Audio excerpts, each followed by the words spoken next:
right. Welcome back, everyone, to another episode of the Vil Chillin' Podcast, part of the Villainy and T Network. My name is Aaron. My name's Jack. And as always, just make sure to check us out on your favorite podcast service. Give us a follow or a rating there. And leave a comment on our videos if you like anything we're talking about or find it interesting or just have anything to say in general. You know, how awesome we're doing, how bad we're doing. It all helps us as we move forward. So, With that said, today, which I think I'm going to have to lead this one with another quick disclaimer, and that'll become self-apparent once we get into the actual topic, but we usually keep it fairly G-rated, but based on who we're talking about, there's going to be words used that aren't always child appropriate, I guess. And so for that to make sense, this is the start of our People of Kentucky series, mini-series, whatever you want to call it. And we're speaking on Hunter S Thompson. Hunter S Thompson. Yes. So, as I said just a second ago, the reason for the disclaimer is probably a little apparent now. So, when you first think of or hear somebody talk about Hunter S. Thompson, what do you think? The American dream on drugs, I guess. I mean, that's really what comes to mind. And, I mean, that's funny because that's basically the whole point of the book. But, see, anytime I hear Hunter S. Thompson, I get that image of Fear and Loathing. You know, the beginning image where... long cigarette hanging out his mouth, the red convertible, the hat, the sunglasses, like that is always the very first image that pops into my head. And then, of course, Gonzo. I mean, in that monologue at the beginning, man. Yeah. Like that sets the tone. Exactly. So I guess we will dive into the life of Hunter S. Thompson. So he was born in Louisville, Kentucky, of course, and he is the oldest of three boys. His mother worked as a head librarian for Louisville Free Public Library. Interestingly enough, we were talking before the show, and you kind of commented that that's probably led to part of his love for books and journalism and things like that. I mean, right, I would think that had to influence his writing. Well, definitely being around that, exposed to all that. And especially during the time. I mean, now you're talking 30s and 40s, so, I mean, books were definitely a much bigger thing then than they are now, unfortunately. But his father was an insurance adjuster and World War I vet. When Thompson was 6, his family settled in the Highlands area. Unfortunately, his father died when he was 14 from a long-term neuromuscular disease. I'm not going to pronounce this right. Myasthenia gravis. We'll just say MG. Yes. And of course, that left his mother to raise him and his two brothers on her own, continuing her work as a librarian, and also led to a drinking issue apparently following the death of Thompson's father. So that's rough. Well, and between the librarian and then the drinking, I feel like it's foreshadowing a lot of Hunter S. Thompson. But from an early age, he was actually really interested in sports and helped co-found the Hawks Athletic Club while he was attending Bloom Elementary School. And this led to an invitation to join Louisville's Castlewood Athletic Club, which at the time helped prepare kids for high school sports, which is pretty cool. Even though that's not something he's known for, he did do a lot of sports reporting and things, at least in his later years. But interestingly enough, he kind of stopped playing sports after like elementary school. He would attend Atherton High School before transferring to Male High School in 1952, and was actually a member of the Athenaeum Literary Association, which was a school-sponsored literary and social club founded back in 1862. Most members at the time were part of Louisville's upper-class families, so he was doing a lot of associating, I guess, with the upper echelon of Louisville's high schoolers at the time. And as a member, Thompson contributed to articles and helped produce the yearbook. He was eventually ejected from the club in 1955 for criminal activity.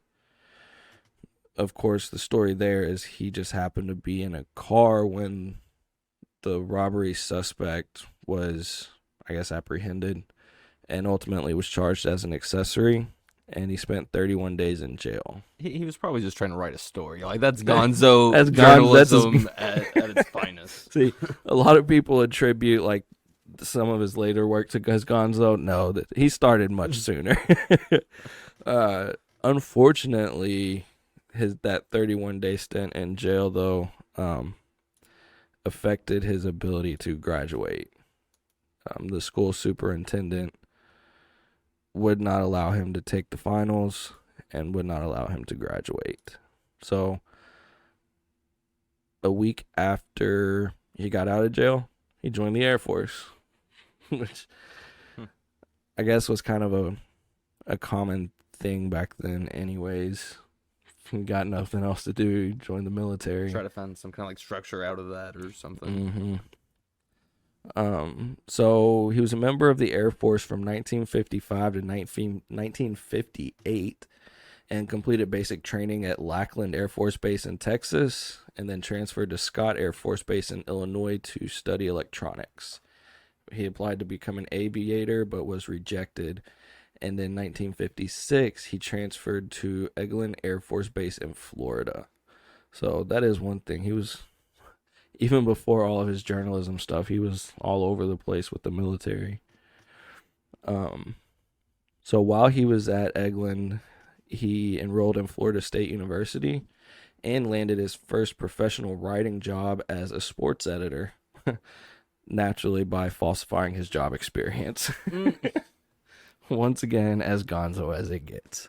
Creative rights, you know.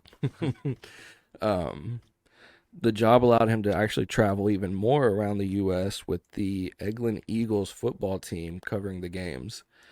In 1958, his commanding officer recommended him for early honorable discharge, stating that Thompson, although talented, will not be guided by policy. So, and, I mean, once you know his life, it's not exactly surprising, but I find it interesting the way he worded that. It's like he's a talented guy, but he just does not listen. So, after the stint in the military, Thompson worked as a sports editor for a newspaper in Jersey Shore, and eventually relocated to New York City. While there, he briefly worked for Time magazine as a copy boy, but was fired in 1959 for insubordination. You see a common theme, like he loves authority, like that's his favorite, you know. Yeah, structure and authority that's are his jam, dude. Put it on repeat. No. And then he briefly worked as a reporter for the Middletown Daily Record, where he was eventually fired after damaging an office canning machine and arguing with the local restaurant owner, who happened to also be a big advertiser for the paper. So. Wow. I want to know what the argument was about. Yeah, exactly. It'd be a fly on the wall through half of the stuff this guy did. That's awesome. So after all that, he moved to Puerto Rico to take a job with El Sportivo, which was a sports magazine there at the time. But shortly after he got there, the magazine closed down. So he applied for a job with the San Juan Star, but was turned down. Eventually, he returned to the mainland and went to San Francisco, where he worked as a security guard and a caretaker. During that time, he also published... Wait. A caretaker? Like a caretaker of property. Oh, okay. Yeah, property, not people. Yeah, I was going to... Go on. Misunderstood. We're not at the fear and loathing part yet, Jack. He also published a feature in Rogue about the artisan and bohemian culture of Big Sur, which is like the neighborhood where he lived. Um, and wrote 2 novels and many short stories, but had very little success with publication. In 1962, he went to South America as a correspondent for the National Observer. And while in Brazil, he spent times reporting for the Brazil Herald and continued to write for the National Observer after returning to the U.S. And in 1965, became immersed in the drug and hippie culture rooting itself in California. So, And that's what I think of when I think of Hunter S. Thompson. Is of course, that sub 1960s subculture. That's awesome. Exactly. And so around this time is when the editor of The Nation hired Thompson to write a story about the Hells Angels in California. So obviously everyone knows about Fear and Loathing based on its many movie adaptations, but Hells Angels is what really got his name out there and how he really started to develop the Gonzo style, if you will.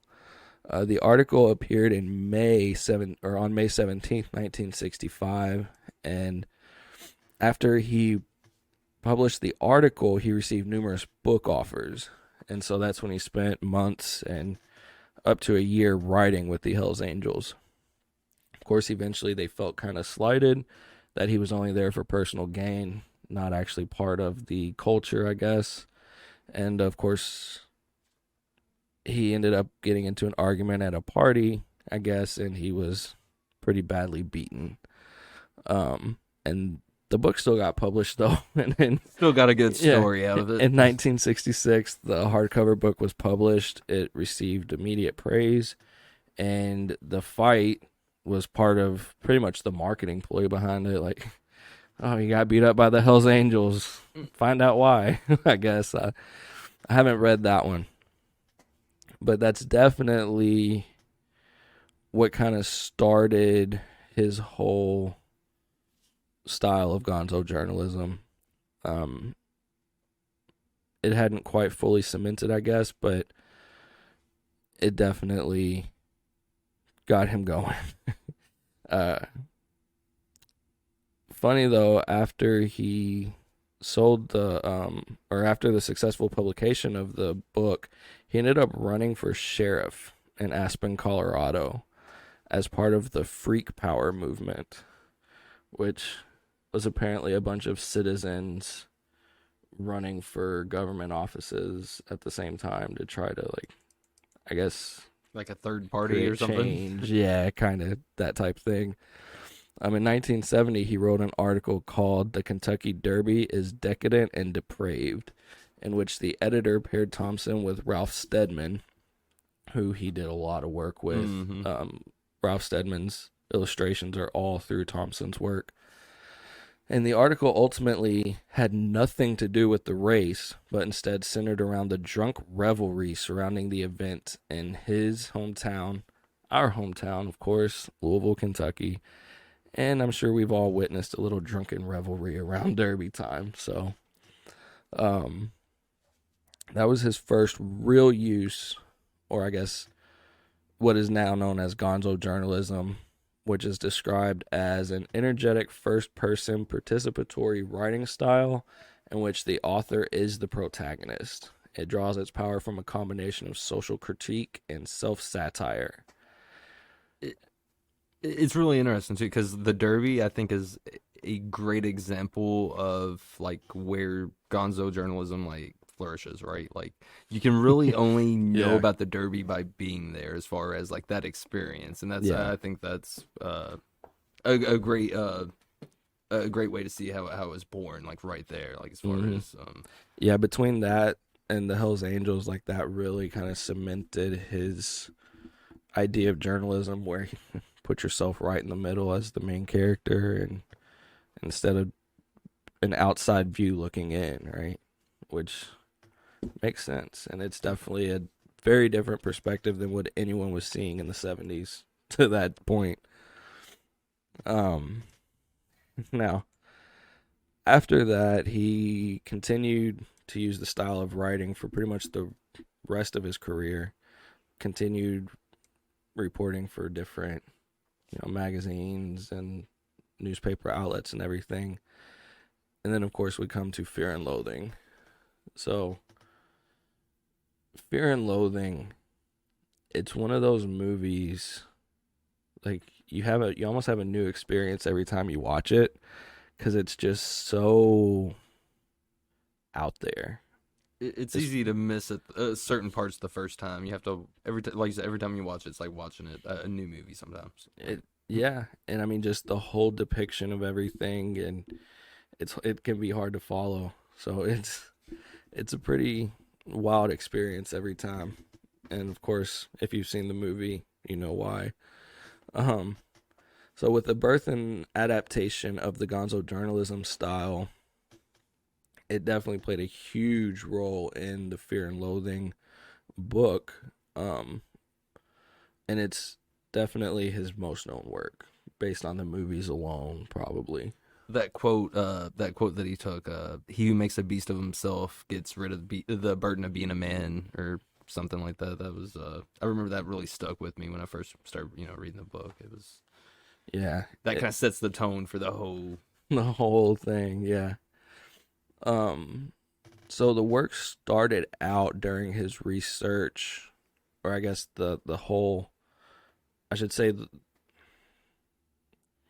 everything that he decided to write about, was starting to be, I guess, born or come to fruition while he was working on research on an expose for Rolling Stone on the 1970 killing of journalist Ruben Salazar, who was killed during a march against the Vietnam War in Los Angeles, I think by the LAPD. So that's where Thompson was supposed to be reporting on. However, one of his sources was Oscar Zeta Acosta, who was a prominent activist and attorney. They decided to take a trip to Las Vegas after finding it difficult to have any real fruitful conversation due to the racial tensions and everything going on in LA at the time. And so, while in Vegas, Thompson was technically supposed to be working on one assignment for Sports Illustrated to write a story on the Mint 400 motorcycle race, which of course is pretty prominent part of the movie as well. And I'm sure the book, it's been a long time since I read the book. I've seen the movie more recently. But the article was ultimately rejected by Sports Illustrated and picked up by Rolling Stone, which gave Thompson the push to finish his work. And Thompson and Acosta decided to return to Las Vegas and attend a drug enforcement conference. And these two experiences became what we now know as Fear and Loathing in Las Vegas. Originally, two-part story in Rolling Stone in 1971, and then published by Random House as a book a year later. The major theme of the novel is the failure of 1960s counterculture, and has been critically acclaimed as the best book written on the decade of dope. And it began the real success of Gonzo journalism. So while he had used it at the time, it wasn't as well known and definitely wasn't a popular thing of the time. But once this came out, it was a little different. And if you haven't seen the book or read the book or seen the movie, the book is written as a first-person account of a journalist named Raoul Duke and his 300-pound Samoan attorney, Dr. Gonzo. And they end up sidetracked on a search for the American dream with 2 bags of grass, 75 pellets of mescaline, 5 sheets of high-powered blotter acid, a salt shaker half full of cocaine, and a whole galaxy of multicolored uppers, downers, screamers, laughers, and also a quart of tequila, a quart of rum, a case of Budweiser, a pint of raw ether, and 2 dozen amyls. So, just sounds like a Wednesday, right? Right. Quite the experience for 2 guys. I mean, granted, one is apparently a 300-pound Samoan attorney, but and I think it's funny how he pretty much just refers to him as my attorney throughout the whole movie. Like, he doesn't actually give him a name or anything, really. He's just my attorney. So after Fear and Loathing, it was kind of, I mean, he continued to write for Rolling Stone, focusing on election campaign of Richard Nixon and George McGovern.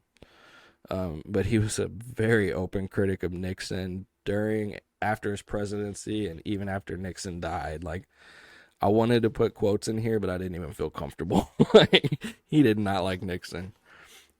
Thompson's journalism works began to decline after his job to cover the Rumble in the Jungle, the world famous heavyweight boxing match between George Foreman and fellow Louisville, Kentucky native Muhammad Ali.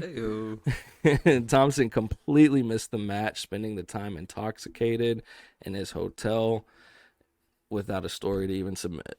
And that's so out of character, like. Right. Sometimes people can't deal with fame, and I think his later life really kind of explains that. Like,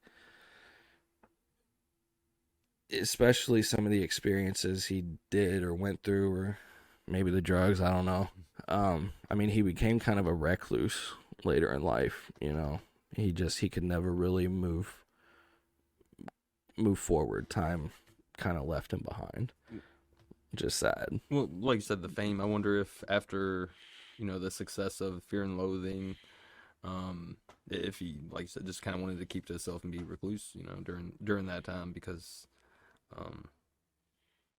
see him do a story on the Rumble in the Jungle seems like that would have been awesome. Like, that's something that's disappointing that we didn't get to see. Like, to see his perspective on it inside it at the show would have been awesome. Exactly, especially reporting on a fellow Louisville native, like hearing his perspective on that, on Muhammad Ali, and then knowing that he was a sports writer. He was a talented sports editor. It is a shame. That probably would have been, like, I mean, dare I say, like, his third great work. It would have had the potential at the very least, because that was a crazy atmosphere. He would have been writing about the fights outside the fight, because I'm sure, hearing. Yeah, he's like, enough people reported on the actual fight. Yeah. It would have been an interesting story. Absolutely. In 1976, he was originally planned to cover more presidential campaign footage for Rolling Stone. However, they ended up canceling the project, and they sent him to Vietnam to cover the aftermath of the Vietnam War, kind of like, I guess, the recovery and things going on. But for whatever reason, Rolling Stone canceled his life insurance, and he said, nope, see you later. He left Vietnam and took the story with him, refusing to publish it. I think eventually it got published, but it was much, much later. So I'm guessing that kind of caused a little rift between them and the Rolling Stone at that point. Yeah, he still had Rolling Stone's articles throughout his life, but it probably wasn't major ones or anything. Okay, gotcha. You know what I mean? During the 80s, his activity began to really slow down, at least for what people had become to expect of him. And it's also when Where the Buffalo Roam was released, which of course was the first adaptation of, like, Fear and Loathing and Thompson's life, at least going through that, with Bill Murray. I don't think I've actually seen that one. I need to. And of course, through that work, Bill Murray and Hunter S Thompson actually became really good friends. Thompson continued writing through the 80s. However, in March 1990, Thompson faced a sexual assault charge. I'm not going to go too far into details, but he was tried for 5 felonies and 3 misdemeanors. But the charges were dropped just a few months later in May. He spent pretty much the majority of the rest of his life just writing irregularly for various outlets, including Rolling Stone and ESPN. But it wasn't anything, he was always like an independent reporter, a contracted reporter, I guess, but he really started to, I guess, lose his edge after that. And unfortunately, on February 20th, 2005, Thompson decided to end life on his own terms. He was on the phone with his wife at the time. However, she mistook some of what she heard to be click clacks of the typewriter and ended up hanging up. And the years of substance abuse, of course, is said to contribute to his depression in his later years. And February he considered a particularly depressing month anyways. Him being the sports fan that he was, it was the end of a season. You know, football season's coming to a close. You don't really pick up basketball. You know, basketball is closed. And like, it's just, he didn't like February. It was the end of a lot of things for him. You get that one last Super Bowl, I guess, or whatever, that one last game, and then it's done. Yep. And so with nothing left to distract him from his advanced age and continuing medical problems, he saw no other choice. And he actually wrote a note to his wife. No more games, no more bombs, no more walking, no more fun, no more swimming. 67. That is 17 years past 50. 17 more than I needed or wanted. Boring. I am always bitchy. No fun for anybody. 67. You're getting greedy. Act your age. Relax. This won't hurt. Man. Yeah. I had to stop for a second and kind of let that really sink in. Like, it's terrible for anybody to end up feeling that way, no matter what age, right? It's just sad, especially knowing how lively he was when reading experiences like Fear and Loathing, where they riddled with drug abuse, sure, but he was definitely living in the moment and just always told a great story. Always. His journalism is world renowned for a reason. And it's a grim end to a wonderful tale of chasing desires and excitement. He spent a lifetime in journalism. He was a pioneer of his style of Gonzo journalism, and it will live forever. He loved blending fiction with fact, especially portraying himself, obviously most famously his portrayal of Raoul Duke in Fear and Loathing. His widow established 2 scholarship funds actually in his name, one at Columbia University to benefit U.S. veterans, and another at University of Kentucky for journalism students. And little murals and paintings of Thompson can be spotted all over Louisville. The most famous one that comes to mind for me is the one in Germantown on Barrett Avenue. That's awesome. It's the one of the convertible and his face in the mirror and everything. It's really cool. So definitely a sad and tragic end to such a notable figure, and I mean definitely an inspiration, especially during his time, going against the grain for all his life in so many ways. Yeah, from getting kicked out of the Army honorably though. They liked him enough to give him an honorable discharge, even though they were like, he won't listen. You know, some people get dishonorably discharged or court-martialed for that stuff. So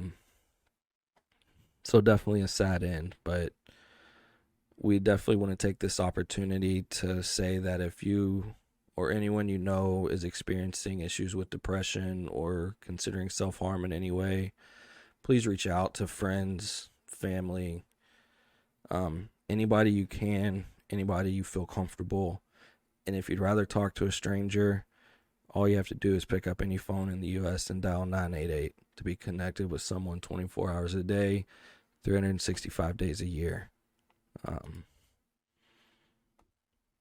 Yeah, definitely don't try to combat those types of struggles on your own. It's not easy and sometimes not possible, and it leads to early tragic ends. Definitely a sad note to end on, but a deep note. So, do you have anything else you want to add before we end it? Nope. Nope. Just like you said, if you need help, just reach out. Somebody's there for you. It was a sad end to a great story. Um, but we'll be doing more shows like this on other famous people from Kentucky. I know we left on a downer, but next week we'll be doing one on somebody close to the story, right, from Kentucky. Yes, yes, we will. So, with that, as always, be blessed. Bless someone around you. See y'all next time. See you later.